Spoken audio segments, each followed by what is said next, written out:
one thing before Dan gets going with the presentation. It doesn't matter the size of your business or the sector, whether your audience is consumers or businesses. The simple fact is that if you engage in effective content marketing, understanding your budget and resources, you'll generate more leads, reach a larger audience, build more trust and authority, and ultimately increase sales and revenue. And that's really why we're here today. So I just want to hand this off to Dan to do the introduction, and we'll go from there. Good morning, everyone. Dan Brennan here. I trust everyone can see my screen okay? Yes, absolutely. All is well. Okay. It's worth mentioning as we go throughout today, feel free to drop questions in the chat. Sorry, that jumped.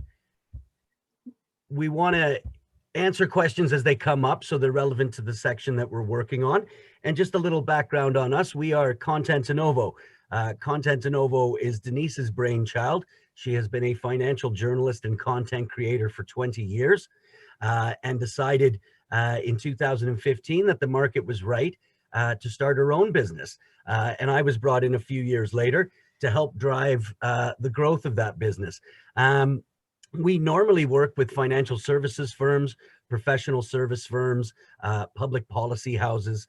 Our clients are international. Until very recently, we didn't have any clients in Canada. And what we're going to do today is talk to you about some of the techniques and things that large institutions use to engage their audience, and that we're hoping you'll be able to use in a scaled down version to really drive your own sales. So welcome to tying content marketing to the sales funnel. Our agenda today, this is the introduction. And then we're going to go into some definitions of terms that we think you need to know to be able to understand what we're talking about today.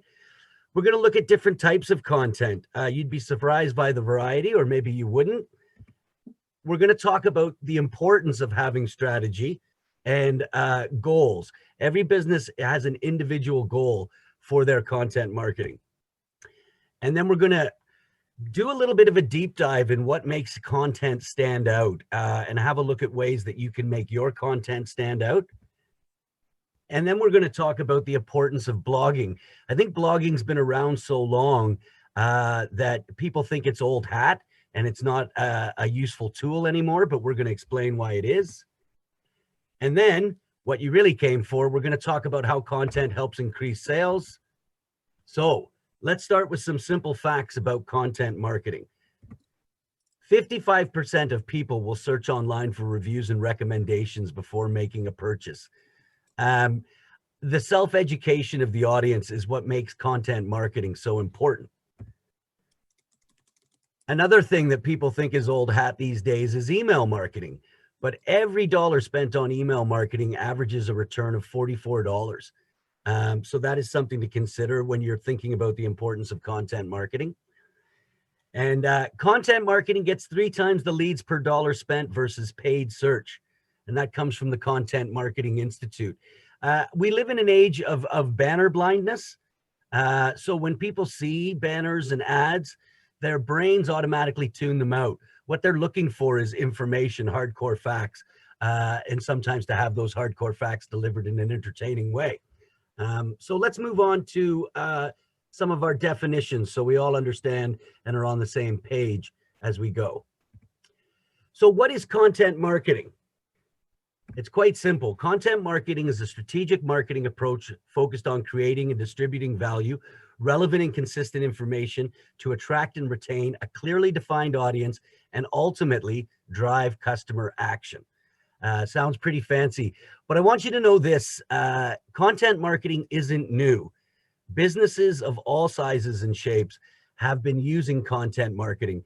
The first example, the first recorded, or at least generally considered first example of content marketing actually comes from John Deere, which you would think is one of the oldest, most staid brands in the world, a well-defined audience. But they started publishing a magazine called The Furrow in 1895. And in the over 100 odd years that it's been published, they've barely mentioned the name John Deere once in the magazine. This is all about crop yields and science and useful information for farmers. So the point of this is that don't think that content marketing is something new that you need to grasp. It's been around for a very long time. And I think you may find you're doing some of these things already. Right. And one thing that I would add there as well, Dan, is just that your example is a great example of why content marketing is not salesy. It's not like advertising where you're selling yourself. It's really about providing that information and being, a voice of authority, which we will get into some more in terms of the later definitions. But it's not a sales pitch. It's about providing valuable, useful information to your audience. Yes.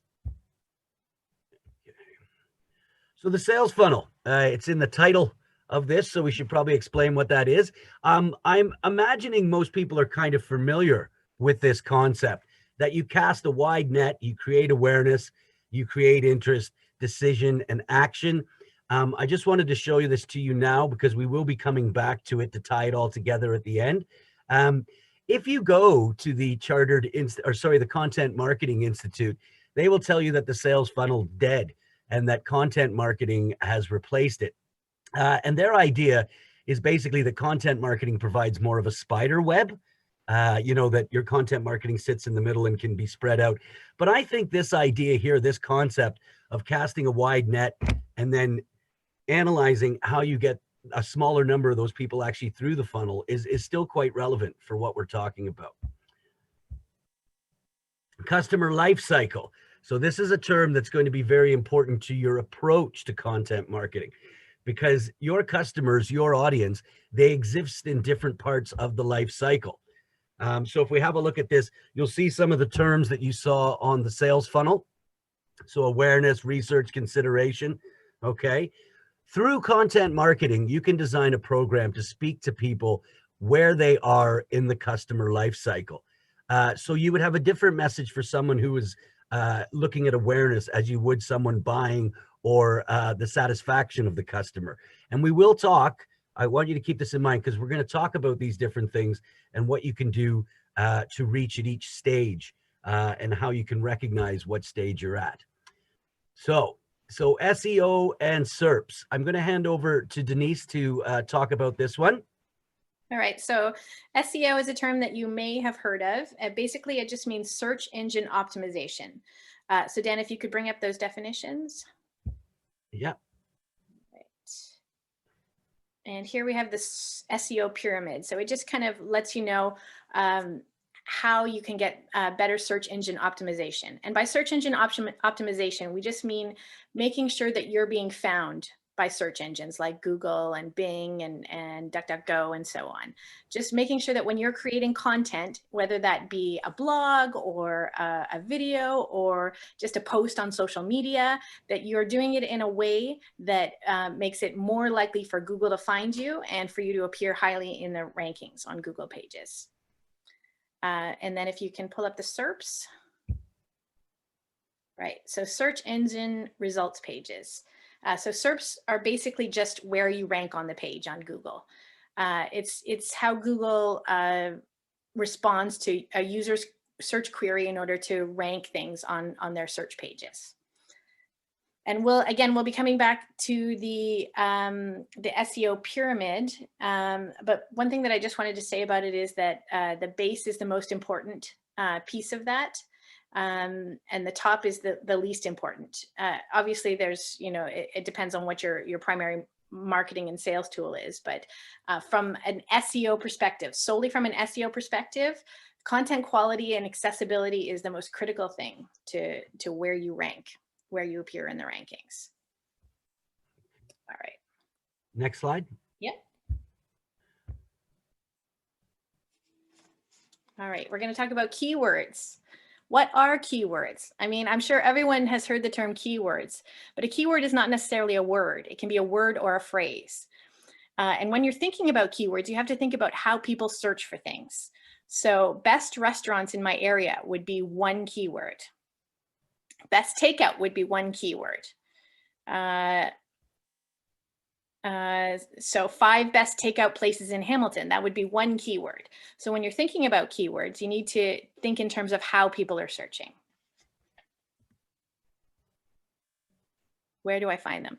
Right. So that's something that we're going to talk about later on. We're going to talk about tools that you can use to find keywords and how you can find the most effective keywords for your content. And again, how do I use them? We're going to talk a lot about that. And the thing is that keywords are not just something that you put in your tags. So we're going to talk about how you use keywords in all the different elements that Google searches for, and how you can most effectively make use of them. Hashtags, right? So we want to talk about the difference between keywords and hashtags. So keywords you use on your website content and blog posts and things like that. But hashtags would be more for social posts. And the key difference is that, as I said, a keyword can be a phrase and it's used by Google to search. But hashtags are used on social platforms, and they're primarily used as a way that people search on those social platforms. So that's a key difference. And obviously a hashtag would be using the hashtag itself in a single phrase all together.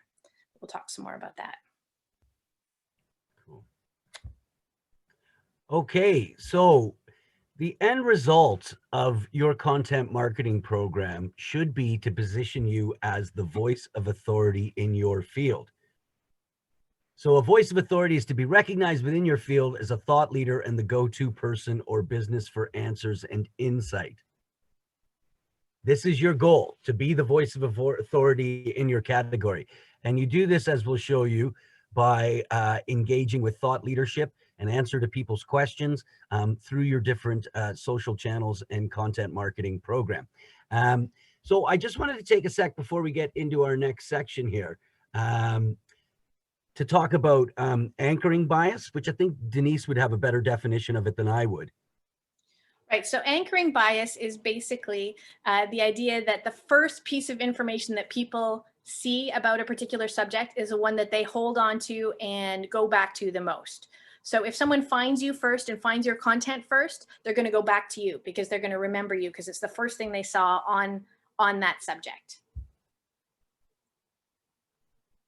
And this is really important because category leaders capture 70% or more of the market value of their category. So if you're leading the way, if you're coming first in search, and if you're leading your category as a voice of authority, then you're going to generate more revenue and take more revenue from your competitors. There's another thing we want to talk about, but before I do that, can we just get in the chat an answer to the question, now that we've defined content marketing, how many of you would say that you're actually running a content marketing program? Just a simple yes, no in the chat, so we can get a feel for how we should approach the rest of this. So social monitoring listening. This is something that I think people forget about when it comes to content marketing.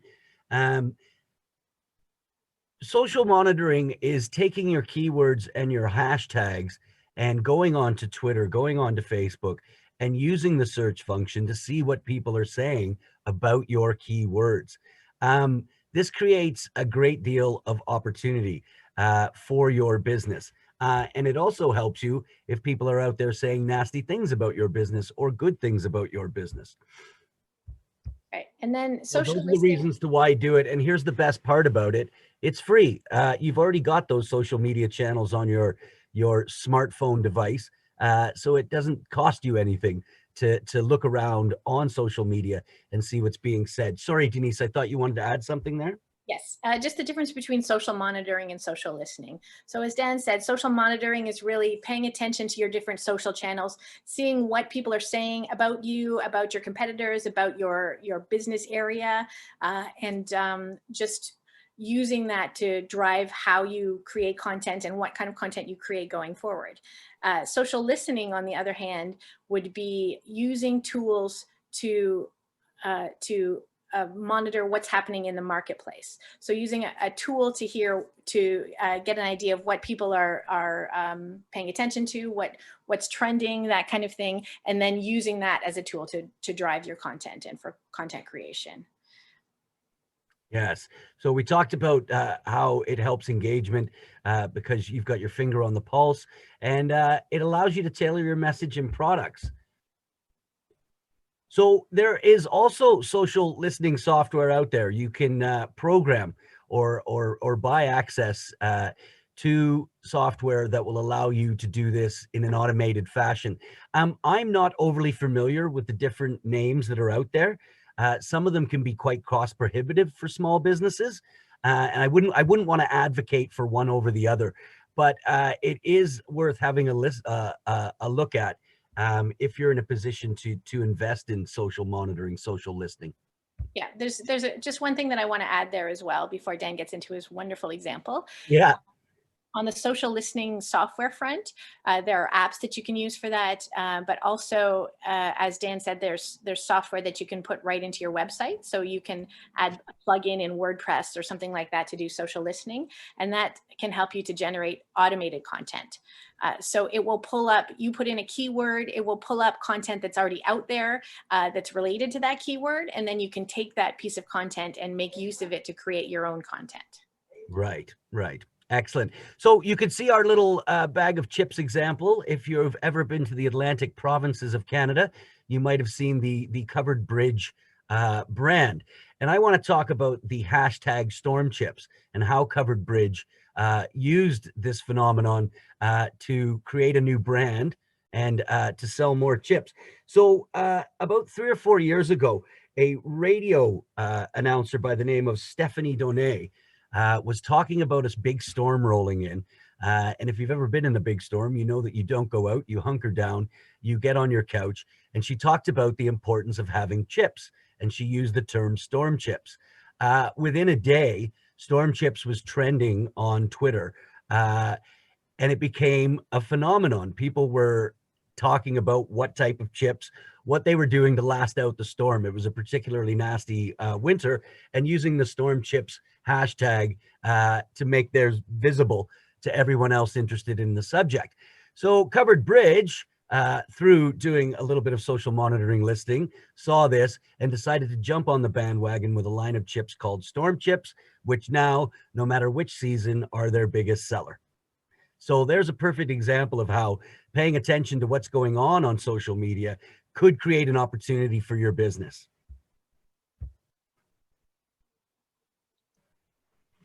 And now we're going to talk a little bit about content marketing channels. If you can just pull up the Yep. Right. So first we need to talk about the different types of content marketing channels. So there's paid content marketing, there's earned content marketing, there's shared content marketing, and owned content marketing. So paid would be if you pay to have a piece of content appear on someone else's website. It may also include influencer marketing or paid Google ad searches and things like that. Earned media or earned content marketing would be if you did a guest post on someone else's a website or something like that, where you earn through your own thought leadership and voice of authority the right to appear on someone else's site or on a social media platform or things like that. Shared media, shared content marketing, as you can imagine, would be when someone shares your content on via their social media or on their website, if they do backlinks to your content, things like that, where it's just a sharing. And then owned media would be your website, would be any kind of platform that you own. So it would be your website, it would be your events, it would be your email marketing, your social channels, anything like that. And obviously there's overlap between those different channels. Right. Right. And I just wanted to throw in something there, another example. A couple of years ago, I was working for a professional comedian, helping him book his tour across Canada. And one of the things he did to market his shows was create a highly edited, highly quality promo video for each tour stop. And then he would pay to have that boosted on Facebook. Okay, so that's your paid media. But here's the real clincher. We got to know after 4 months of the tour that if we could get 250 shares in any location, we would sell over 200 tickets.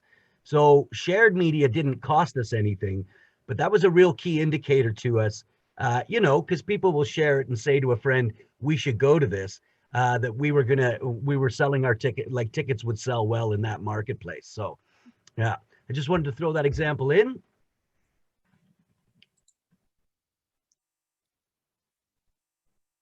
So Great. then we have the inbound and outbound channels, Denise. Yes. Yeah. So inbound marketing is basically any kind of content marketing or marketing in general that brings the client to you. So this could be via digital platforms like your website or social channels. Inbound is less expensive, but harder to measure the return on investment. Outbound marketing would be when you're reaching out to your client. So this would be email marketing, events, cold calling, and so on. So outbound is more expensive, but there's a much clearer return on investment. And then obviously there's the platforms. There's digital, print, and social are the key ways that you can divide your different platforms. And when you're thinking about content marketing, you need to take all of these things into consideration when you're creating your strategy and building a content calendar and looking at your budget and resources. Excellent. So now we're going to get into the types of content available to you. Right. So first we want to talk about fresh or time-sensitive content. And if you can just pull up the next line, Dan. Yep.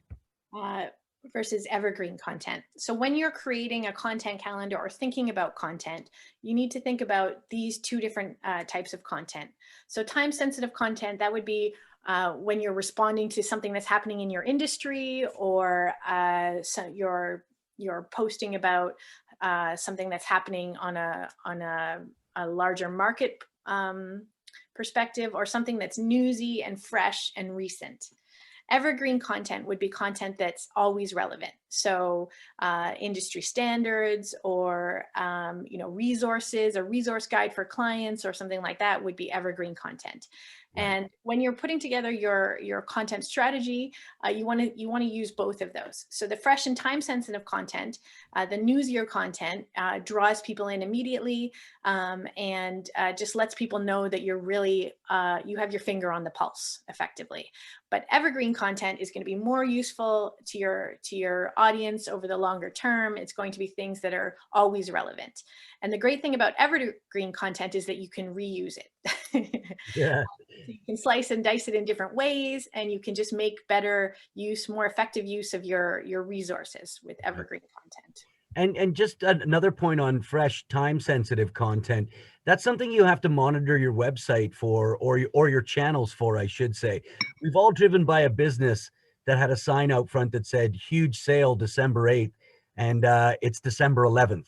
Like that doesn't look right for a business. So if fresh, time-sensitive content becomes obsolete, make sure you're removing it from your channels.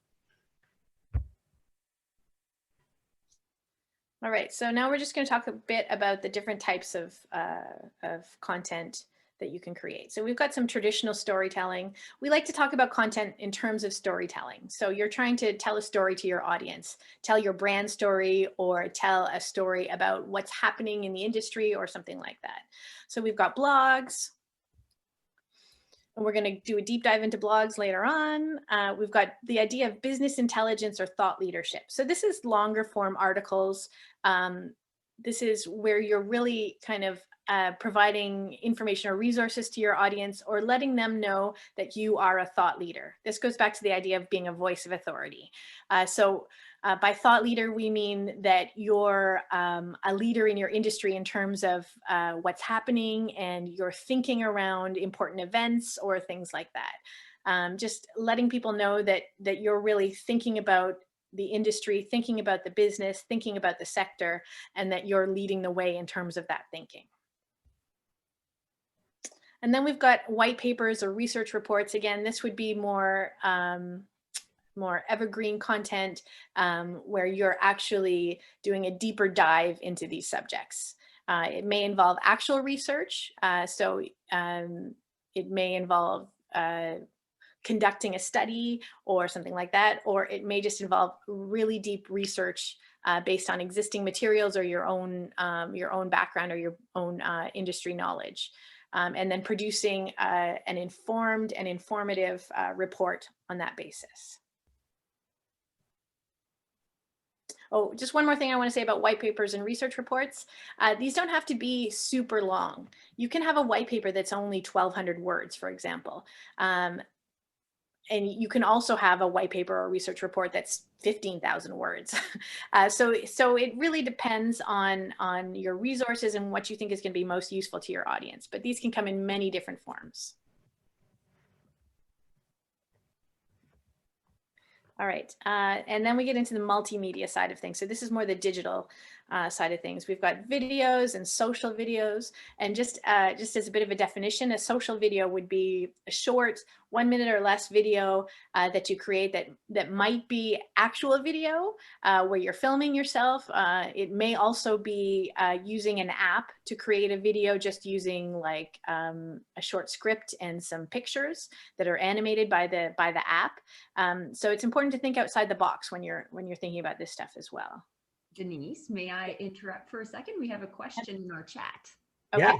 Yeah. So Natalie is wondering, where would you be using these white papers?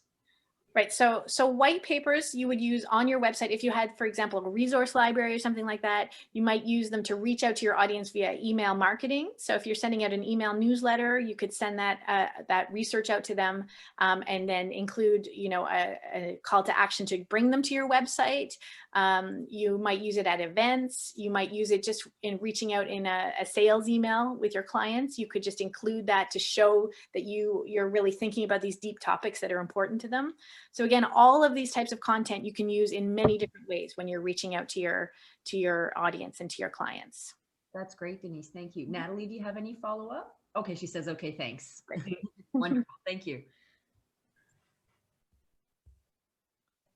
All right. And again, it's important to think outside the box. Content is not just written. It's not just a blog post or an article. It can also be video. It can also be audio. And audio is not just podcasts. Although podcasts are great, you can also just do a short recording of yourself and post that. And if you embed it like you would a video, that can be a piece of content as well. So again, there's lots of different ways to think about content and to create content and to engage with your audience. And then graphics and infographics. And these can be static, where you just have like a picture that's an infographic, or they can be interactive as well, where it's moving around and you click on something and then another piece of information comes up, or you move around on the screen and something pops up. That counts within the graphics and infographics section. And then that kind of applies to the media tech. So media tech, sorry, Dan, just before we go. I do apologize. Media tech would be animated infographics, but it would also be like using SurveyMonkey to do a survey of your audience, or using a chat bot. Anything like that would be a media tech project.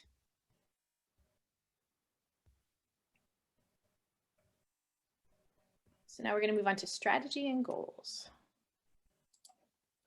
It's really important when you're thinking about content marketing to start with a strategy. Posting is really important, but if you don't have a strategy to back it up, then you're being ineffective and not making good use of your resources. So the first part of creating a content strategy is really defining your audience and understanding your audience. And this goes back to the customer life cycle. You need to understand who you're trying to reach out to. And I'm not just talking about customers here. So your audience is every stakeholder. It could be your customers. It could be your prospects. It could be industry association members. It could be your peers. These are all part of your audience for your content. It's also really important to understand your goals with content. So we're going to get into that in the next slide. But just as a few examples, are you trying to generate leads, or are you trying to build trust in your brand? Are you trying to be a voice of authority? Are you trying to move people directly down the sales funnel? Are you trying to build engagement? These are all different goals that you can have with your content. So it's really important to understand what your goals are and how they're helping to drive your sales and drive your revenue.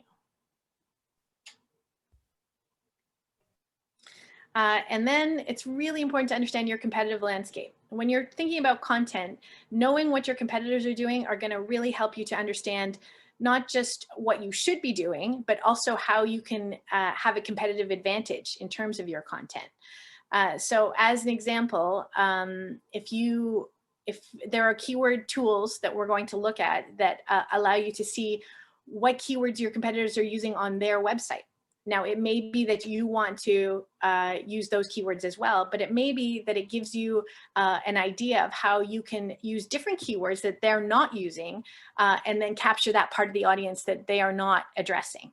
So without an understanding of your competitive audience and what they're doing from a content marketing specific perspective, it's really hard for you to create that kind of content strategy and effectively make use of your resources. And know your resources. So, I mean, you know, as Dan said, some of our audience is larger cap B2B firms and financial services, fintech, and so on. But this applies across the board. It doesn't matter what size your business is. If you have a limited budget and you know that you have a limited budget, you can create a strategy and create content around that budget. But it's really important to know what you're willing to do, what you're able to do, what you have the time to do, and what you have the money to do. So if you can kind of put that in a framework and understand that first, then you can figure out how you can move forward with a content marketing plan most effectively to reach your goals. And create a content calendar and act on it. So by content calendar, what we really mean is just a planning tool to figure out what kind of content you want to create, when you want to create it, how often you want to create content, what platforms you want to use, and just having that in place and knowing what kind of a schedule you want, be it, you know, if you only have time to do one blog a month or one blog a quarter, or, you know, even, you know, one piece of content, you know, every few weeks, or however you feel like you have the time and the resources to create content, that's absolutely fine as long as you're consistent and you have that content calendar in place and you know that it is going to help you to reach your goals. Yeah. See, when also with a content calendar, each business has a unique year based on sales, events, trade shows, symposiums, product launches. A content calendar gives you a chance to really schedule that all out and give you visibility. And most importantly, going back to knowing your resources, it gives you a chance to plan out what kind of resources you're going to have to put behind your content. If you don't have 3 hours a week to write a blog and post about it on social media, you only have an hour, well, then realize that and build your content calendar around those resources so you don't ever get to the point where you feel overwhelmed by it. The idea of a content calendar is to take the pressure off of you, to give you visibility. And of course, there's great products out there. We use something called Hootsuite that allows you to see all your social channels and build out plans. And the other recommendation I would make, if you're putting together a content calendar for the first time, maybe just look at the first 3 months, and then you can tweak it after 3 months and maybe build a 6-month plan. And then after that, you could start building a year plan, because you'll be able to use many of the events from the first 3 months or like from that first year to build out the plan going forward. So it becomes less work as you go. Yeah, and actually, Dan, that's a really great point. The other great thing about a content calendar is that you can use it as a KPI for future performance. So KPI is key performance indicators. So that's really how you're performing, how your strategy is, how effective your strategy is. So if you create that content calendar for 3 months, you can see how that content did based on your KPIs, and then you can adjust going forward so that it's more effective. So now we can talk a little bit more about the customer life cycle, a term that we saw earlier. I believe, Denise, you're handling this. Right. So when you're thinking about content and your content strategy, you need to divide it by your audience into groups based on where they are in the buying cycle. You can pull up, yeah. So we've got awareness, we've got research, we've got consideration, selection, buying, satisfaction, retention and loyalty, and advocacy. And so if someone is at the awareness phase, the kind of content that you're going to be sending out to them is going to be very different than the content that you're going to be sending to someone who's at the retention and loyalty phase. If you can keep going, Dan. Sorry. Right. We'll go back into that when we get back to this, the sales funnel as well. But I just want to get into goals here. Right. So when you're thinking about the goals of your content strategy, there are many different goals that you can have for that.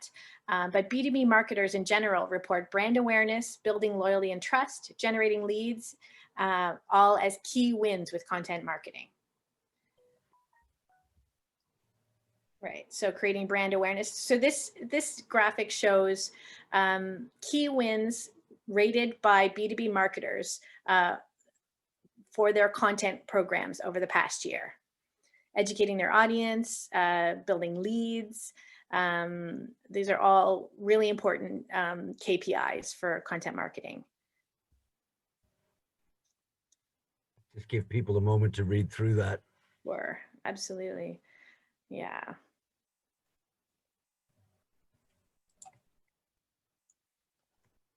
Right. So just a few other facts that I want to share just around this. Content marketing, content strategy, 94% of B2B buyers conduct some degree of research online, and 84% of senior executives use social media to support purchase decisions. So this is, I mean, this is really interesting. This is not something that, I mean, obviously on the consumer side, content and content marketing is really critical, but it's also critical on the B2B side. From an SEO perspective, 89% of B2B prospects use search in some form during the research phase, and most won't go past the first page of search. 73% of traffic to B2B sites originates in search. So 73% of the people that are going to a B2B website comes from Google.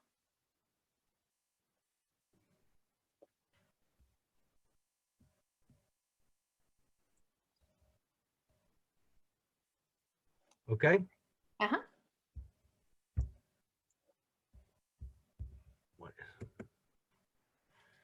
Oh, that's right. Something we talked a bit about the content calendar. Again, you don't want to miss opportunities. So if you've got your social monitoring or social listening in place and you've got a content calendar, you can schedule your content to kind of address those things that you're taking out from your other elements. Prioritize with deadlines. So having a content calendar allows you to stay on top of it, basically. We all know that as entrepreneurs and as business executives, we sometimes struggle with all of the different hats we have to wear and all of the things that we have to do every day. So if you have a content calendar in place, another great thing about it is that it's something for you to be accountable to. So you've said, okay, I'm going to do a blog this week. If you don't do it and you have a content calendar in place, that it's there to remind you. You know, if you have deadlines, you can say, I have to have this done by this time. And it's just really helpful to keep you on track with that. Also, you can use it to link to other operations, sales, and marketing activities. I thought this was really interesting. Transactional emails have an 8 times higher open rate than other emails. So if you're sending an email to someone to tell them about an appointment, for example, if someone has a physiotherapy appointment and you're sending them an email confirming that appointment, if you add a link to related products you're selling, such as say a line of collagen infused muscle toning creams or something like that, that email is more likely to be opened than an email that's that says, you know, check out our collagen infused muscle toning creams. So if you put that into your transactional email where you're just telling them, something automated that they need to know, then they're 8 times more likely to open that email. So, so that really kind of gives an example of how you can kind of link it all together. Yeah. And there are statistics out there showing that the greatest growth of content marketing isn't in the marketing department. It's in corporate communications. It's in internal communications. Big companies are using content to communicate with their own employees. So that's something to keep in mind as well. And most important, most importantly, the automation and use of a content calendar is going to improve workflows. You'll never get to that point where you don't have visibility over what's going out and what the process to get it out the door is. Denise and Dan, I have a question on this. Yeah. Just out of curiosity, do you have any preferred platforms that you use for your content calendars, or do you link it to your CRM, or which CRM are you using? Anything? Yeah, that's a great point. I did mention Hootsuite as the platform that we use. It's a Canadian company as well. That once again, if you look at most of your CRM systems, they're all, depending on which CRM system you use, they're all getting into this kind of thing. They're all getting into website design, email marketing. So I would have a look. If you're super happy with your CRM, I would do some research around what they offer in the content marketing space. That's a great tip. Thank you. We also use a project management platform called Rike. I mean, there's a lot of project management platforms out there, but they're really great for helping you to have visibility into that as well. Fantastic. Thank you. Yeah, that'll make sure that the tasks get done on time and the calendar's stuck to. Definitely. Yeah, we use Insightly ourselves, and we're using Salesforce before. So yeah, I was just curious what you guys use. That's great. Thank you. Yeah. Okay, so now we're going to take a look at designing your content, because one of the things we haven't talked about is that content is prolific. There's a ton of content out there for every subject. So design becomes really important when it comes to catching people's eye.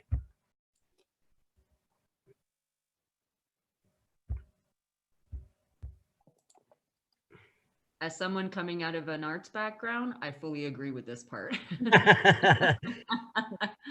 the first thing you want to remember, and Denise mentioned this early, but it's worth hammering home a million times. A good piece of content is informative, not salesy.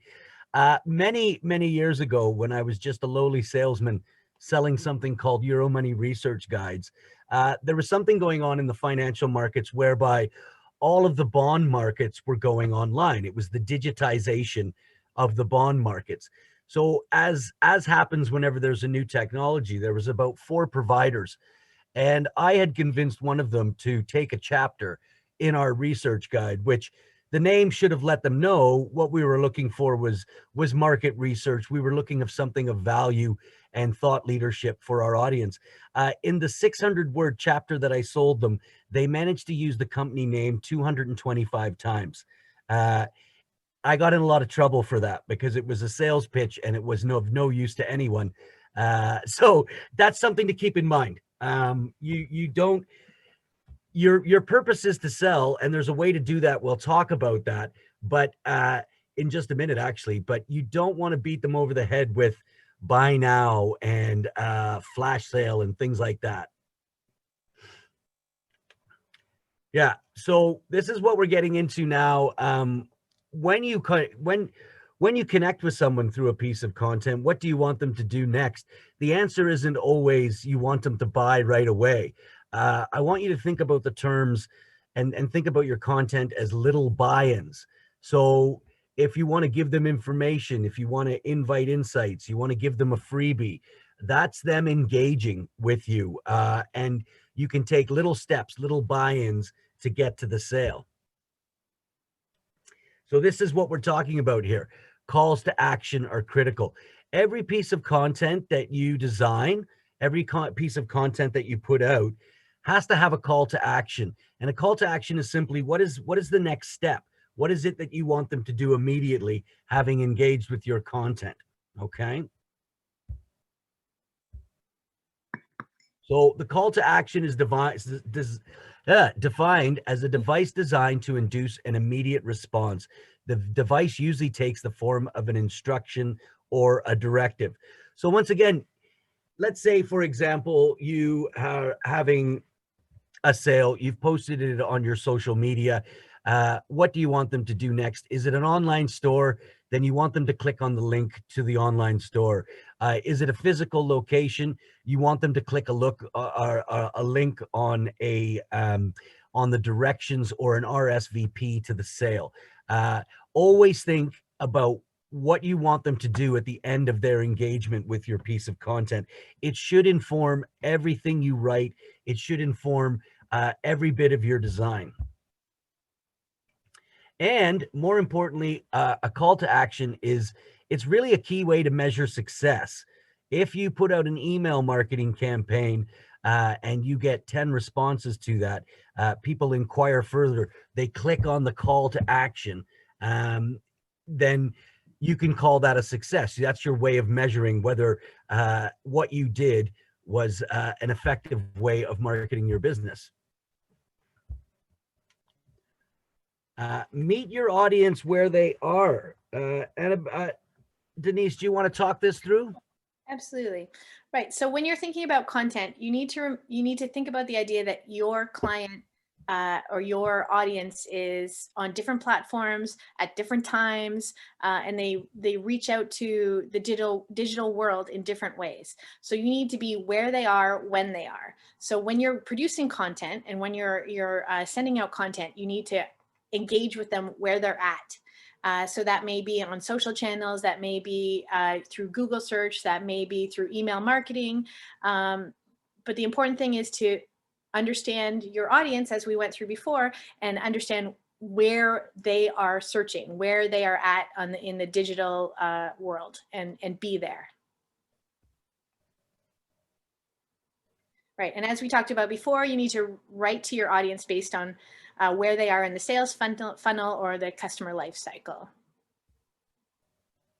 Right. So we come back to this again: awareness, content for awareness or content for research. For the research phase is very different than content for the satisfaction phase.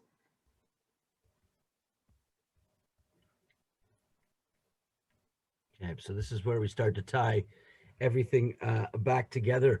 So if you're at the awareness stage where someone, because they are self-educating, is online trying to research the particular product or service that you're offering, you have to keep that in mind, that they're self-educating, right? They're looking for that voice of authority.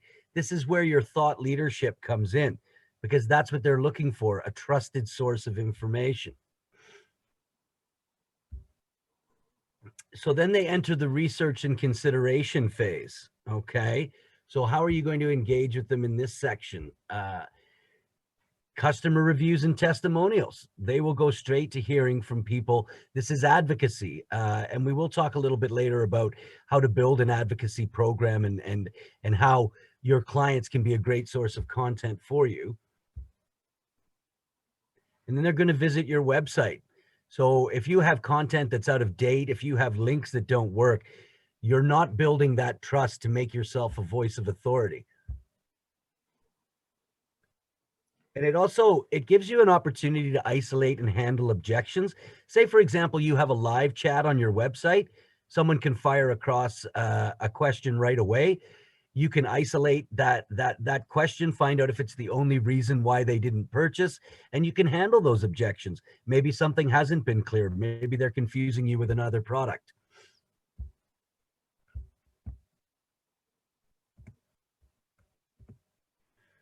So now your client has moved into the selection and buying process. You have to find content that appeals, content that appeals to your audience. And you do this through building an understanding of your audience, through your own knowledge of the market, through social listening, social monitoring. And it's your opportunity to get a little bit salesy, encourage customer action. If perhaps you can Give them a deadline, buy within the next 24 hours and receive this. That's quite a retail example, but those add-ons, value-added service can really can trigger action and a purchase. And I just want to add something there. Selection and buying. Buying doesn't necessarily mean buying the product. It can be just moving whatever your call to action is, whatever your goal is. So it may be subscribing to your email newsletter or something like that. That still counts as customer action. That's still buying into the next thing that you want them to do. Right, right. So satisfaction and retention, you now have a client, you've taken them through the sales funnel, and you have them as a purchaser of your services or products. So now you can reach out to them through email, and you have their, if you're an online business, you'll now have their email address. You can take a celebratory tone. You can thank them for their business. And it's an opportunity, as I was saying, to use email marketing to connect with them. One thing of note, and I know this seems like a really retail example, but one thing that annoys me is when I sign up for a new streaming service or I buy something and I get 3 emails immediately from that company. Stagger them out. Why not give them a week to enjoy the product before you start telling them about the next thing you want to sell them? So advocacy. So advocacy takes a few different forms. A content review, if a client decides to write a review of your product, you can also be quite active and seek out these types of testimonials, right? Yeah, encourage it. Yeah. And if you're doing a podcast or you're creating a web series or whatever you're doing, why not involve the people that are already using your products? So there's 2 types of things here. There's user-generated content, which we said like reviews or someone posts about a good experience with a product that they have. But if you're in the type of industry where your clients are as knowledgeable or have as much thought leadership to give as you do, why not work with them on podcasts and video presentations? Give them a chance to highlight their business and their knowledge, and become part of your circle, become part of your inner circle. So this is another one of the important keys, write for your audience. In theory, no one should know your audience better than you. You should know the key terms. You should know the way to speak to that audience. Right. So here we've got a couple of examples of e-newsletters. Dan, if you can pull up the other one too. Yeah. I mean, obviously these are very different. I wonder if anyone has any thoughts on which one is for a consumer audience and which one is for a B2B audience. I think it's pretty obvious, right? So the first one is obviously more consumer. The second one is B2B. The consumer one, it's more image heavy. It's more 8 things to know. It's tips and tricks and things like that. And the second one is a more informative. It's more staid, perhaps. It's a completely different approach, and you can see that right when you look at them.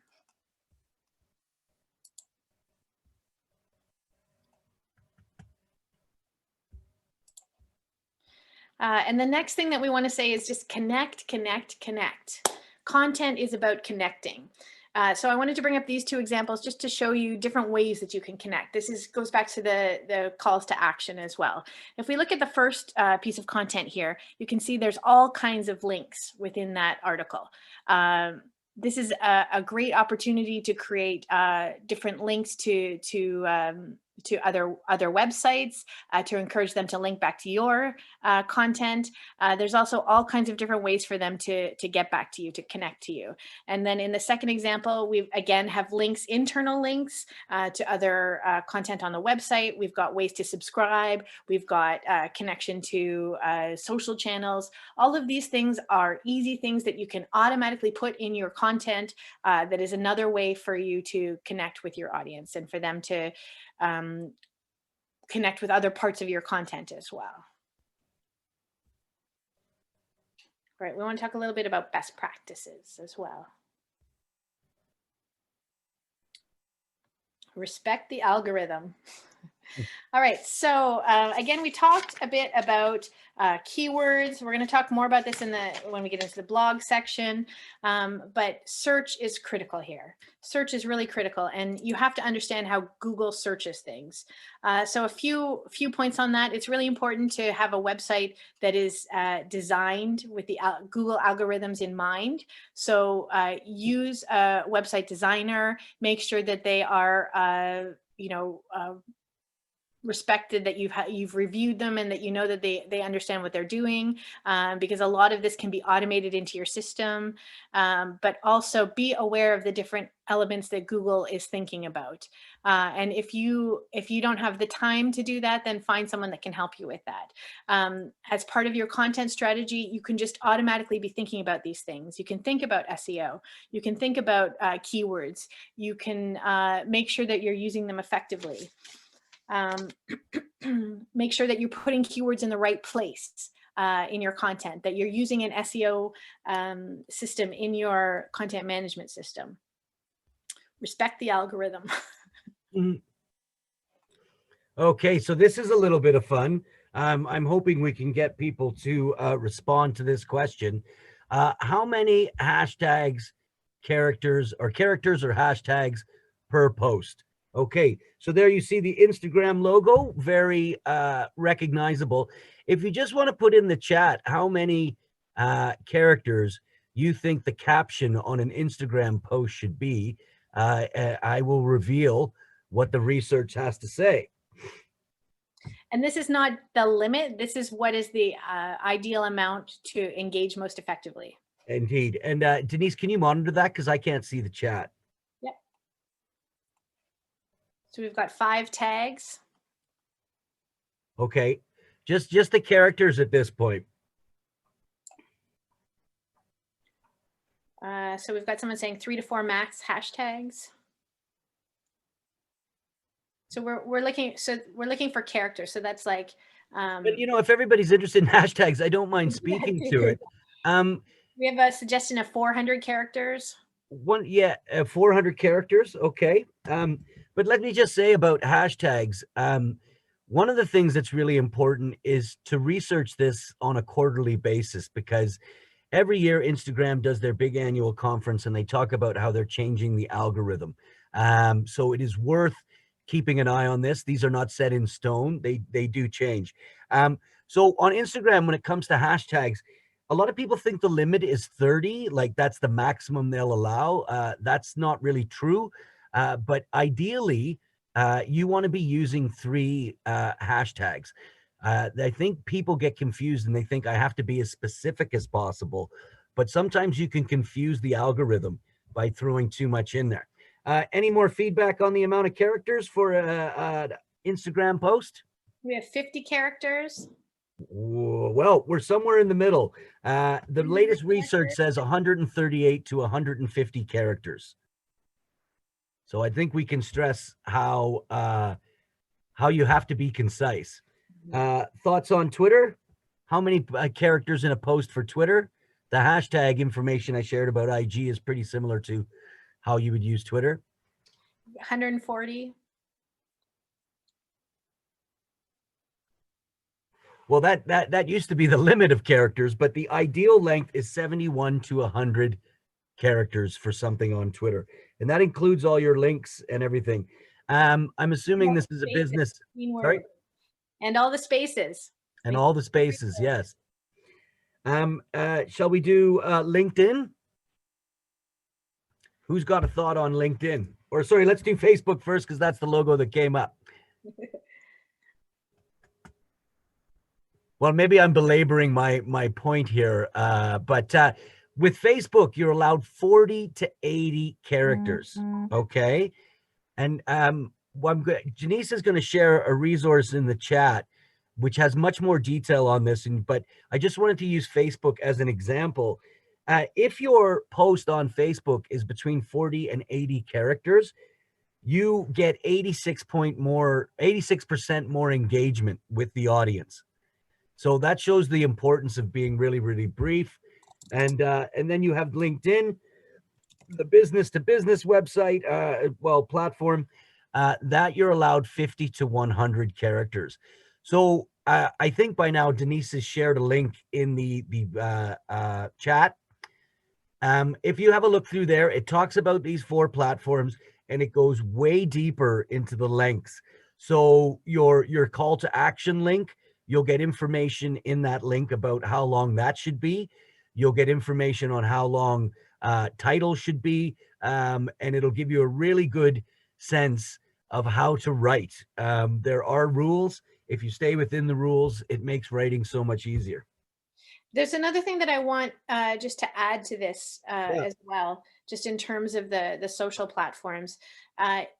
You need to know what platforms are most effective for you. So where your audience is. This goes back to where your audience is at. So for example, for a B2B organization, LinkedIn and Twitter might be the most important social platforms. For a consumer audience, it might be Instagram or Facebook. But it's really important to think about that and to focus your resources on those platforms. Right. And another form of content marketing is email. We saw at the beginning of this presentation what the return for an email campaign is. So it begs a really good question. How long should an email be? If anybody wants to share a thought, I'm interested.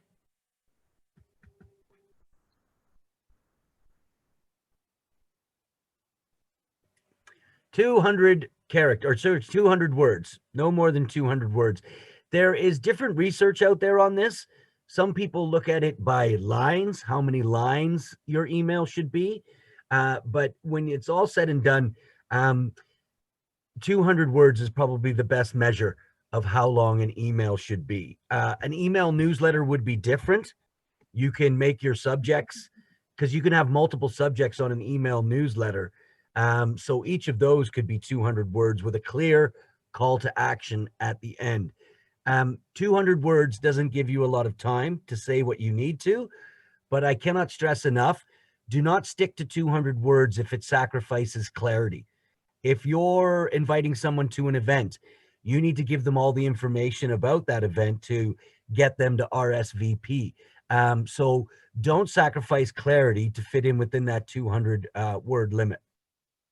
And while we're on the subject of email, does anybody know, I won't ask it as a question, but the ideal length of a subject line of an email, it's gotten down to 3 words. So the first 2 words should introduce the subject, and the third one should be a little bit off kilter, should contrast those first 2 words to grab people's attention. If you think about the use of mobile, you get on average about 46 characters of visibility when someone opens up an email on their mobile device. So that gives you 46 characters to convey your message about why they should buy in and open the email and read the first sentence of the email. So you're looking at that little buy-in. What can I say in those 3 words? What can I say in those 46 characters that I'm allowed on a mobile that will get that buy-in to open up the email and see what I have to say? So what should you put in your post? Fresh, evergreen, fun, right? Okay. Just to interrupt you before you move on, Natalie just asks, what do you mean by contrast first 2 words? We're going to share a resource later on how to write a sales email. So let me give you an example. If you're selling PS5s, right? First of all, you want to make PS5 the first word, because that's what will grab someone's attention. And then your next 2 words should do something. So PS5, only, like, I can't get it down to 3 words, but only available here or something to that effect, right? So in that instance, it's the hot Christmas item for the year. Not everyone can get one. The idea of tracking one down is prevalent in people's minds. So the idea being putting the most important word first. And I'll give you a different example from another business I work in, where we're talking to corporate communications, and it was just COVID in communication. So it's not quite the contrast that you're looking for, but that's the idea, to match 2 things up that will grab their attention. And There are resources online, and when maybe we can throw it out there now. Denise, there's a HubSpot, which is a CRM system that we use. I really love their learning center, and they have a very detailed how to write a sales email that you can tailor to your own industry. So if Denise could share that resource, I hope that answers the question, Natalie. I think I kind of flubbed it. The main point is it's really hard to get it down to 3 words. can I give an example, Dan? Yes, please. So it might be, so it's say Christmas sale. So Christmas, then sale, then hot, like with a question mark. So that would be like the third word would be a contrast. So this is based on sales best practices. The third word should be something that makes them think, oh, I don't know what this is about. Maybe I need to click on this to know what they're talking about, or something that just catches the eye, something that really attracts attention. Yeah. Natalie, any follow-up? I see you said right okay in the chat. So if you have any follow-up, just let us know. Yeah. And don't be shy to ask questions, folks. So that's another great question. We're going to get into this a little bit deeper, but as another form of content, how long should a blog be? Once again, you got to think about your 2 audiences, the algorithm and the individual audience member that you're trying to reach. So like, respect their time. The algorithm, once again, there's conflicting research on this, but I think if you're anywhere between 300 to 900 words, the algorithm will be happy with you. And I think if you're between 300 to 500 words, if you can get your message across clearly and concisely, your audience will thank you as well. Just one thing to add there. It also depends on whether your audience is consumer or B2B. Google has relatively recently changed its perspective on B2B blogging, and you can actually go longer. And Google is taking that into account in its algorithm as well. So blogs on a B2B site can be, upwards of 1,200 words or even longer than that. Just as a piece of information. So here are the rules. This is kind of us tying together everything we've told you about design. Respect your audience's time. We are bombarded with information. We all are. We're all busy because we're trying to grow a business. Don't expect a commitment of 3,000, 4,000 words. Don't expect a commitment of 5 minutes if you're putting a video out there. Try and create something smaller and think about those smaller buy-ins. And when you're writing, keep this in mind. This should be the thinking behind every sentence you write. You have 2 seconds to command the next 8 seconds of your audience's attention. So that's why your subject line has to be short. That's why your post, the first sentence of your post has to be killer. So that you're looking at those mini buy-ins. I bought the 2 seconds, they clicked on it. Now I've got 8 seconds. What can I do there? And I know it sounds hard, but there are people in this world who are professional at writing these type of things. So don't ever feel like, that the resources aren't out there. And keep in mind, your business is unique. Your annual events, your sales, the conferences you attend are unique to you. There is no one-size-fits-all approach. RBC runs a very, very multi-million-dollar content marketing, but you don't have to. You scale it to what you need, and keep in mind the audience at all times. And, remember the ratio that effort equals results. The more you put out there in terms of content, the better results you will get. And I think that's a sales rule from day one, that you have to spread a wide net to get any business whatsoever. Yeah, and just to add on to that, make sure that the effort you're putting out is maximizing your results. Yes, exactly. So yes, and the way to maximize your results is to be measuring your performance. So depending on the content strategy or content tool that you're using, if it's automated like an email marketing campaign, they're going to provide you the analytics of that campaign, whichever email marketing service provider you're using. They will give you the full analytics on that. You can use Google Analytics. There are products out there that are more expensive and you offer a deeper dive than Google Analytics. But the point is, if it's not working, you need to be the one who recognizes that. You do that by measuring the performance, and you can switch things up before you find yourself wasting money and not reaching the audience that you want. There's our little notepad.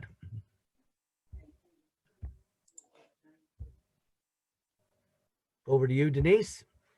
Right. If you can just pull up the next parts of this one as well. Yeah. Right. Metrics. We talked about metrics. So make sure that you are measuring your performance. There's different ways to measure performance. Website traffic, page views, backlinks, email engagement, that would be opens, click-throughs, downloads, website engagement, time spent, bounce rate, form completions. A lot of this information you can just get either from your own analytics or email marketing system or from Google Analytics.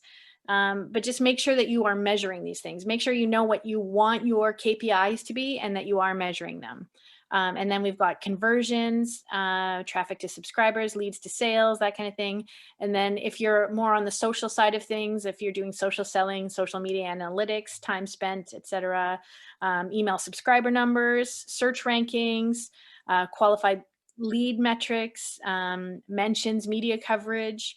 And then also, if possible, although it's a little more challenging, the cost to acquire a lead or subscriber. So just the first graph there, you can see on a B2B perspective, how much B2B organizations are measuring content performance. And the answer is 81%. That's pretty significant. 81% of B2B organizations are measuring how well their content performs. So you can see that this really is critical.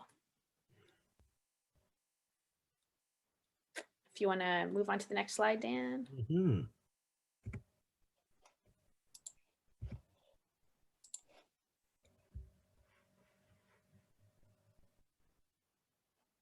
All right, now we're moving on to the impact of design. And Dan, I think you're doing this slide, and then I'll take the next one. Yeah, absolutely. So we see some really nicely designed products there, and you have to think about your content marketing in the same way. Once again, because you have two audiences, you have the algorithm and you have the eyeballs of the audience that you're looking to attract. If it's not visually appealing, why would anybody get involved in it? You know what I mean? It has to appeal to their eyes first, because their eyes are going to be the thing that makes that 2-second decision as to whether to give you another 8-second. Right, and you can amplify your message with good design. I'm just going to step away for a minute. Sorry? I'm just stepping away for a minute. I'll be right back. Okay. Right, so amplify your message with good design. So what that means is that you can reach a broader audience and people are more likely to click on your links or your post or whatever it is if you have good design. And just while Dan has stepped away, I just want to talk a little bit more about some of the rules. So we talked about being consistent. That means managing your audience's time, but it also means managing your time. So understanding how much time you have to spend on content marketing and making sure that you're figuring out the best way to reach out to your audience while making best use of your time. And the most important thing there is not just knowing your time, but being consistent. So, okay, let's go back to, we'll go back to this. I see that Dan is back, and we'll get back to the managing your time afterwards. Who my responsibilities. Right. So the right design will attract eyeballs and turn them into readers or viewers and ultimately customers.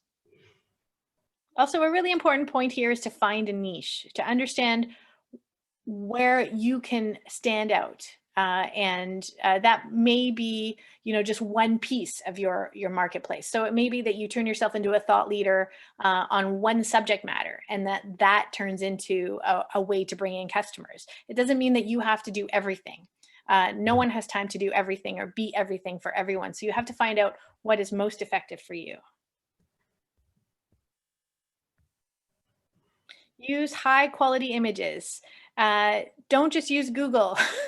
Also understand the licenses, which is something that I think is going to come up next. But it's really easy to find high quality images out there. There's all kinds of free stock photo sites or cheap stock photo sites. And you can get really good high quality images for your posts and for your content. Yeah. Because another reason there is, if you just it's important to use images. We're talking about dressing up our content so it's visually appealing. But if you just grab an image from the first line of a Google search, chances are your competitors are using those images. They're probably nothing unique about them to you. So it is really worth digging a little bit deeper into your search and the images that you use. And as I said, understand the image license. So the great thing about using stock photos is that it tells you exactly what the license is for. And it's really easy to find images that are licensed for all of the usual uses that you have. Generally, the main thing that you need a special license for is if you're planning on reselling the image itself. But make sure that you understand the image license and that you are respecting it. As I said, go beyond Google, use cheap or free stock images. Bridget has said that she uses Unsplash. We use Shutterstock. We use 123RF is another great site that we use. But there's all kinds of sites out there. Yeah, and one thing about 123RF, they'll give you a number of credits when you sign up. So at no cost to you, you can check it out and see, if it's the right site for you. Because everyone, they're galleries, right? They are directories of images. So some are better for some industries than others. And this is really important as well. Fill in the alt text. Every image you save and have on your computer, it has an alt text section. Usually by right-clicking on it, you can find that. In the alt text, you should put a description of the photo.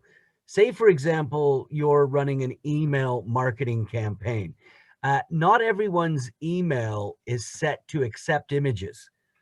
So if they're not accepting images, the email comes through. The alt text will tell them what that image is. Okay, so whether it's your company logo or a product or what have you, without them seeing the image, they'll be able to see or be able to read what it is. And in addition, the algorithm looks at the alt text as well. The algorithm, this is just another way of dressing up for the search engine, because the algorithm will come and have a look at that text as well. Right, just to tie that back into the keywords. So back to our best takeout or best restaurants in Hamilton example, your alt text might be best places in Hamilton for takeout.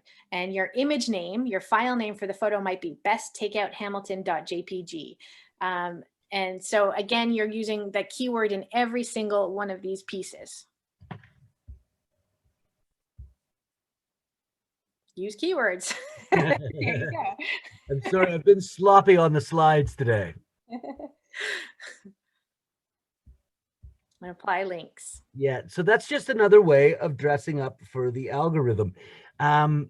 It's important to link people back to your website, to other content that you're doing. This isn't just about your call to action. If you're using a piece of research, you can link that research so they can do further research away from your website. And it also bolsters your argument if you provide them links, which can be treated as footnotes.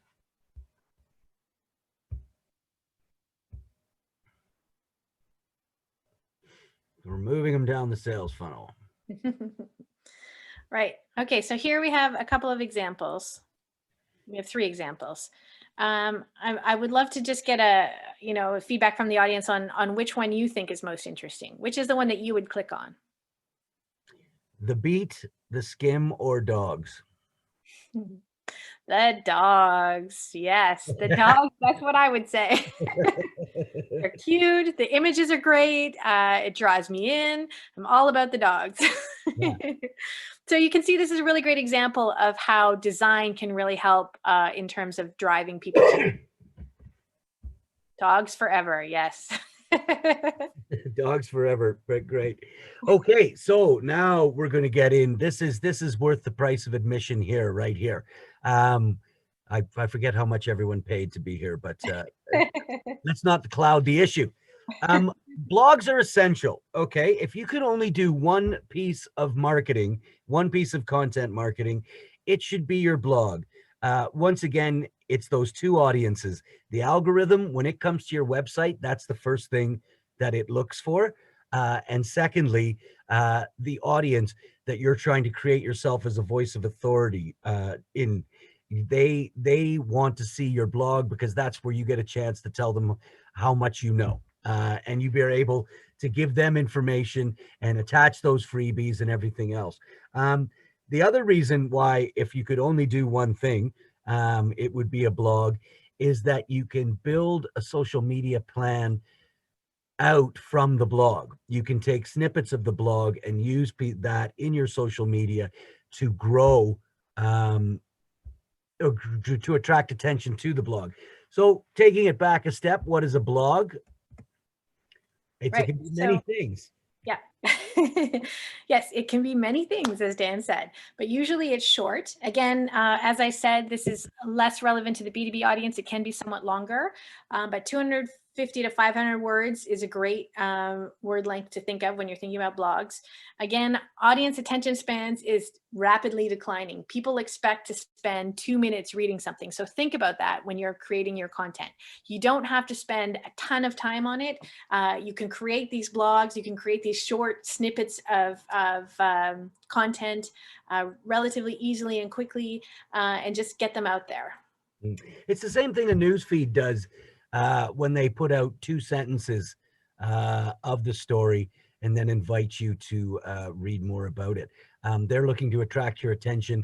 And you'll notice that most news agencies these days, they will put a 2-minute read. They'll put a sticker on it, 2-minute read, 5-minute read on the bottom of it, because they want the people to know that they're not demanding too much of their time. It should be punchy or engaging. You want to draw people in, especially the title, especially the first paragraph. This is where you really draw in your audience.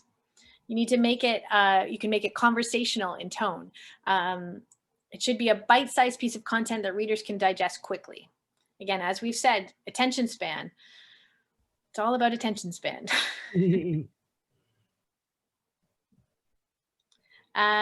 It's different than an article or a resource guide. So those can be longer, more in-depth, as we talked about with thought leadership and longer form articles. A blog is really something that is short and sweet. It provides information.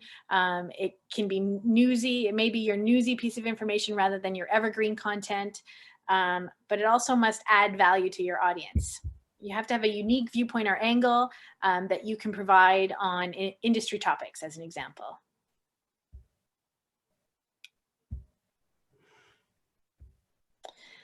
Also, when you're thinking about blogs, find your style, find your voice. Make sure that you're being consistent in terms of that. It may be that you go through a part of your content strategy program is developing your voice and having specific strategies in mind for that, and specific goals in mind. It may be just your voice. It may be just your individual voice that you use when you're doing blogs. It depends on who your audience is and what you're trying to say to them. It can be newsy. It can express an opinion. It can discuss a trend or current event. It can provide company information, product information, event information. So as you can see, blogs can include different things, can incorporate different things, but they should provide information and not be full of sales pitches. They should include calls to action. It should be clear and approachable. It can sound professional and use common industry language, but not an instruction manual. You're really trying to stay away from jargon and write in a conversational style. Goals of a blog. You're trying to build your brand identity. So you're trying to be associated with a specific identity or angle. You want people to identify you with that particular approach. Build an email subscriber list. That may be one of the goals of your blog, is to drive people to your to subscribe to your email. So that would be the call to action that you would include, or one of the calls to action. Maybe to build credibility and trust. So convincing your audience that you are the go-to source for that information. Build customer loyalty. Again, it gets back to that customer life cycle. All of these can be goals of your blog, to draw people through that customer life cycle, bring them down the sales funnel, and bring them back again. And also, a goal of your blog is to stand out from the competition. I mean, this applies to all content, but really what you want to do is show that you are unique, show that you are trustworthy, show that you are worthy of loyalty, and that you are a thought leader, that you are the top of your industry. And connect. The blog is a key way for you to reach out to your audience and connect with them on a regular basis. You do that through regular content creation, regularly putting up blogs on whatever schedule is right for you, and also just making sure that you're including ways for them to connect within the blog and within all of the content that you're producing. And drive them down the sales funnel. Mm-hmm. All right, some best practices. Write click-worthy titles. Make sure people want to click on your content. Also, it goes back to the Google algorithm and search. When you're writing titles, you need to think about those two audiences, as Dan said. Think about Google, think about the algorithm, and think about what your audience wants to read. Pick a niche and stick with it. Again, don't try to be everything to everyone, while at the same time respecting the different elements of your audience. But if you can find one thing that really works for you and that you're really good at, that you can talk about and be that voice of authority, then create a lot of content around that. Create a content package around that.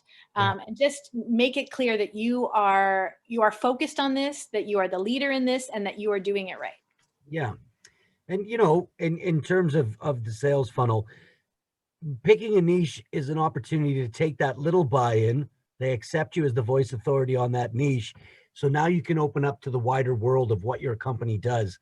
That's part of luring them in. Sorry, I double clicked there. Know your audience and write for them, and then post regularly. Again, this gets back to being consistent. And that schedule may be different for everyone based on your resources, based on your budget. But it's really important to post on a consistent schedule, even if that is only once a month. If it's once a week, great. If it's once a day, amazing. But if it's only once a month or even once a quarter, that's okay. As long as you're doing it consistently and regularly. Yes. And just tied into that, I want to say on the social front, the algorithms for a lot of the social platforms look at consistency. So for example, on Instagram, if you post once a week, every week, that'll get you higher up in searches based on hashtags than if you post 4 times a week once and then don't post for 2 weeks. So that regular, consistent posting is more important than the frequency. Yes. And, you know, that goes back to your content calendar as well, and being able to plan that out. And, you know, here's an actual conversation I had with an entrepreneur this year. who wasn't blogging, and their reason for not blogging was that they didn't have time. I pointed out that Content Innovo and firms like us offer an opportunity to sit down with a journalist once a month for 20 minutes and have them turn that conversation into your blog. The response to that idea was, oh no, I'm the only one who can write about our company. And it made me scratch my head, because I thought, if you can't sit down with a professional journalist or writer and express your ideas over the course of 20 minutes and have a professional translate them into a blog, then you're the exact wrong person to be talking about your business. If you don't have writing skills, and 300 words a month isn't, it's not the end of the world. I don't think it has to be that time committing. But if you are doing a blog consistently and you find it's too time consuming for you, find someone within the organization who can write, or get a professional to do just as I've said, sit with you once a month or twice a month with a 20-minute conversation where you can talk about what's going on in your industry and have them do the job of writing and editing it and posting it as a blog.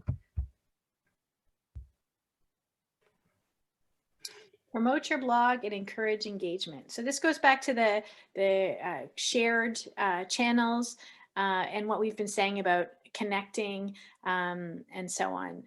So if you're writing a blog, you don't want it to just sit there. Make sure that you're promoting it. Make sure that you're making use of it. Take a tiny little piece of it. Take the header and post it on Twitter, or take the first paragraph and post it on Facebook, or take a chunk of it and post it on LinkedIn, and then you put a call to action in that and send it back to your website so people can read more. So just make sure that you are promoting that blog. Talk about it, put it in your email newsletters, let your sales team know about it, and have them talk about it during sales calls or sales emails or things like that. Also encourage engagement. So that may be sharing, that may be comments. People are less likely to use comments nowadays, so that's less important. But sharing is absolutely critical. And just find all the different ways that you're connecting to your audience, and make sure that you're promoting your blog in all those different ways and on all the different platforms. And just to go back a tip, I keep talking about writing a blog. Don't be afraid to sit with a camera and talk into it for 2.5 minutes with a concise message. That can be a blog. It's just a matter of where it's posted on your website that classifies it as a blog, right? Now I see that we're getting a little low on time, so we're going to just kind of move forward a little bit. Video. Yeah, as Dan said, video is critical. Just before we move on from the video, though, there's a couple of things I do want to say about that. The world of search is changing. Consumers are clicking on video links for search requests 72% of the time. So video is really important, and it doesn't have to be challenging. You can, as Dan said, just sit down, record something on your phone if it's a high quality video on your phone, and use that. Or find a way to record something on a digital platform and use that. It doesn't have to be, particularly for social channels, video doesn't have to be spectacular. It doesn't have to be professional. It can just be something that you do quickly to reach out to your audience. Yeah, but do make sure you get the lighting right. Yes, lighting is very important. It really is worth researching and getting an understanding of the importance of lighting, how to employ it. And there are a ton of products out there at the moment in terms of, small lights. I've seen these halo lights that you attach your cell phone into the middle of.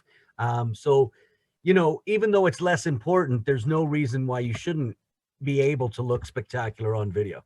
Yeah, I'm actually just going to share my video feed right now, so you can see me. I'm actually just using my daughter's lamp to light myself, but it does help. Natural lighting is great, but use whatever you have. All right, and also just one more thing about video. Marketers who incorporate video into their content strategies have seen 49% faster revenue growth than those who don't. So video is really important. Now I want to talk about keywords. Again, we talked about it a little bit, but there's great keyword resources that you can use that are free, great sources to find keywords. Doing keyword research is really important. Particularly, you can use tools like Moz or Google AdWord Keyword Planner. They're both free. If you can just bring those up, Dan. Yeah. Right. So the first example there, the second one, Moz, is just a keyword planner. So you type in a keyword and it brings up other keywords that are related to that you can use that are high traffic keywords.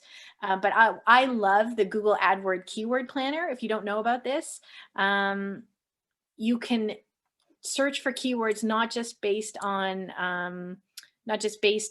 a keyword itself, but also you can use the start with a website function.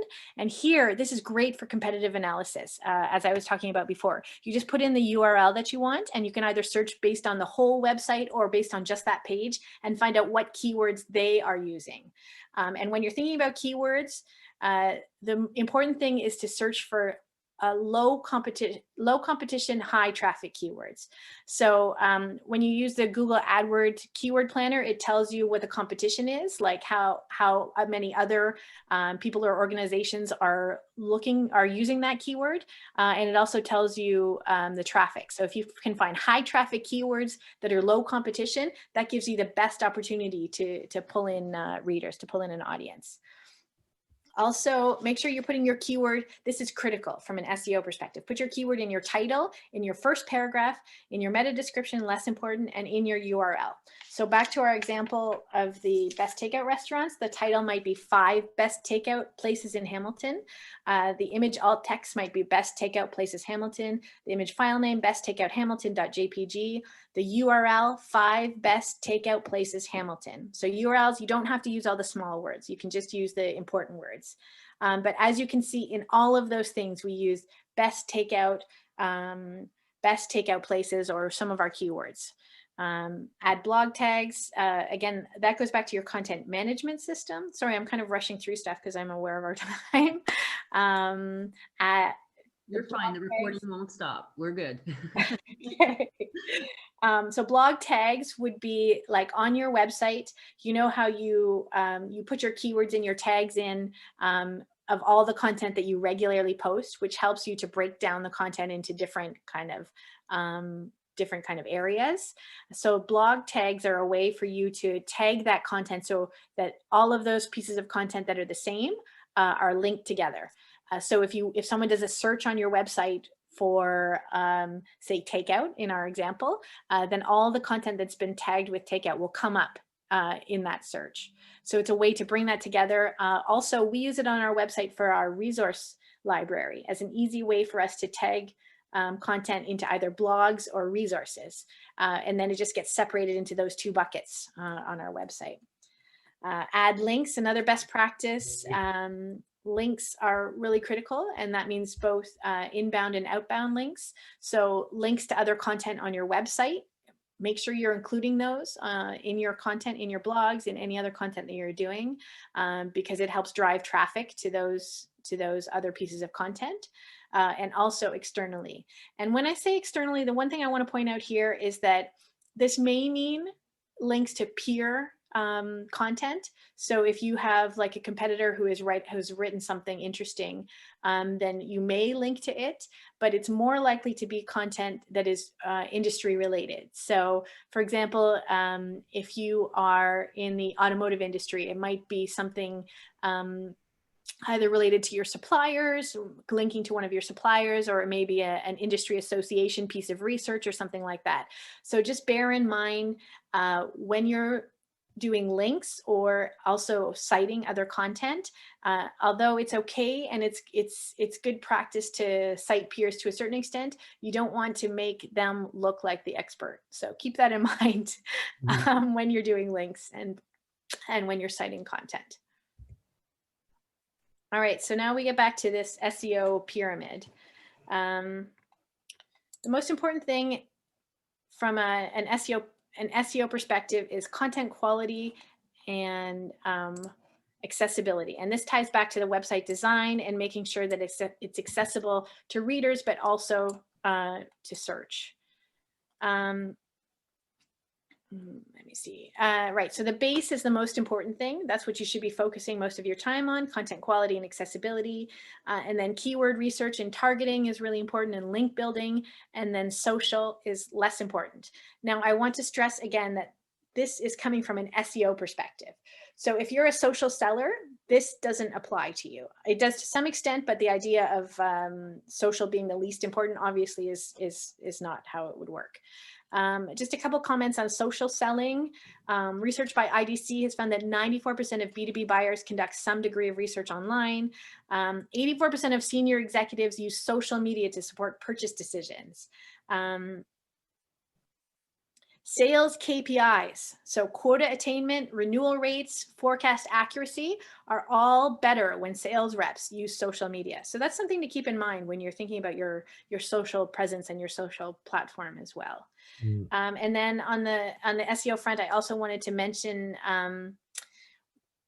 that it's really easy to find plugins for your content management system that help you to figure out the SEO side of things. So to help you figure out the whether your title is effective from an SEO perspective, whether your other elements, your meta title, your meta description, your image, alt text, and so on.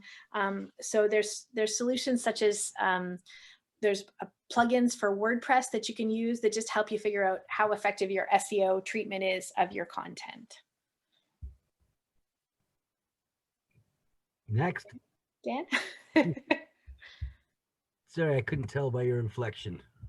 Remember the SEO period.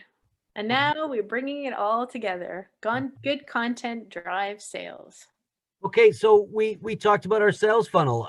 Once again, it's the title of this, so I suppose we should tie it all together. So awareness starts with a Google search. So you have to be there when the potential client starts looking, okay?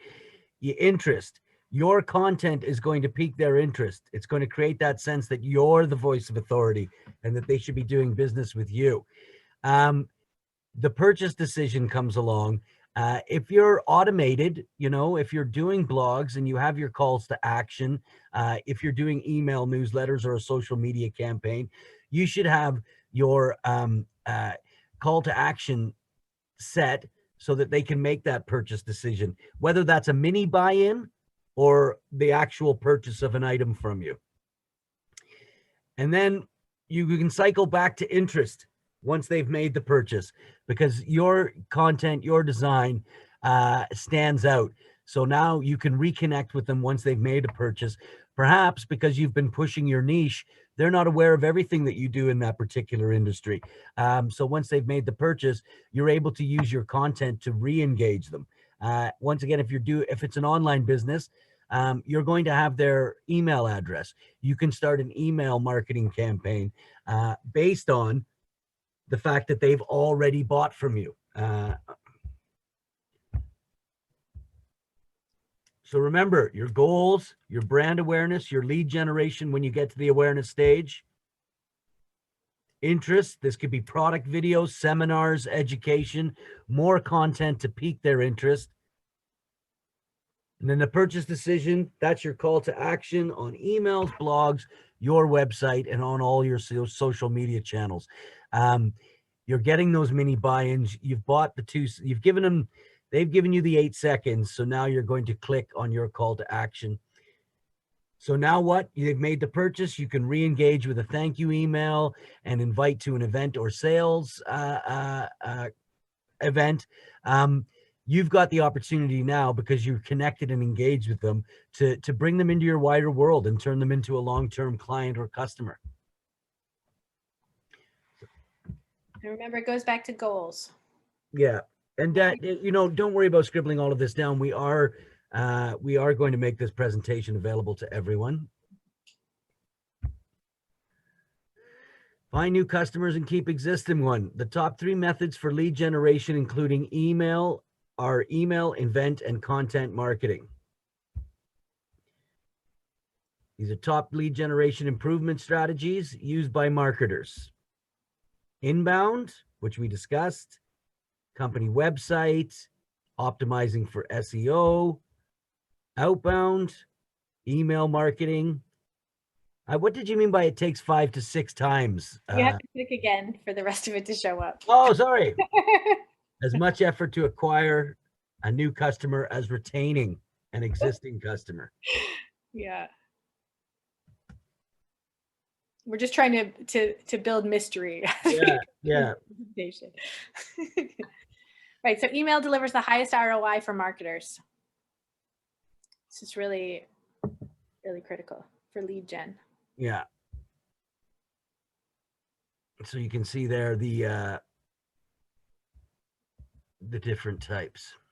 Right. This is Venture Beat. Right. And that line there, it takes 5 to 6 times as much effort to acquire a new customer as retaining an existing one. That's really important. And that's part of why the outbound marketing, email marketing, and re-engaging regularly with your audience is really important. And that is it. Yeah, if you want to look, guys, we're really big on Hamilton. We choose to have our international business here, so feel free to follow up with any questions you may have. As you can see, presenting over video isn't always easy. We had a few problems with our presentation style today. It would have been so much better to do this face to face and be much more interactive. But this is the world we live in 2020. So just in conclusion, we've started a social media campaign to look at all the mishaps of 2020. And I'll give you a bit of background. I was talking to an old colleague called Scott Payton from a company called Bone and Crags. And I only mention his name to give him credit. But he and I were on a video chat and he dropped his laptop. And a couple of seconds later, you hear this rustle and the laptop goes back on the table. And he just, as clear as day and in his polite English gentleman accent, said, "Sorry for the Zoom wobble." And I just love the term Zoom wobble. So please, if you want to share on your social media channels your favorite Zoom wobbles, whether it be a cat playing a piano running through the background or a naked child or what it may be, we'd love to hear what you guys have been through in 2020, only for the purposes of laughing and, trying to end the year on a high note. Yeah. And I just have a few key takeaways just to go through before we wrap up. So be consistent, manage your time and your audience's time. Beware of audience fatigue. That's particularly for outbound marketing, email marketing. People don't want to get a million emails from you, so keep that in mind. Give them something for their time, whether that's info, a freebie, or just knowledge. Don't forget Google. Also, this is really important, and we haven't said this through the presentation, but it's really critical. Before publishing anything, use spell check, read it over. There's nothing worse than making spelling mistakes or grammatical mistakes as you go through. As we've seen today, I'm going to get a stripe taken off me for that one bullet point. But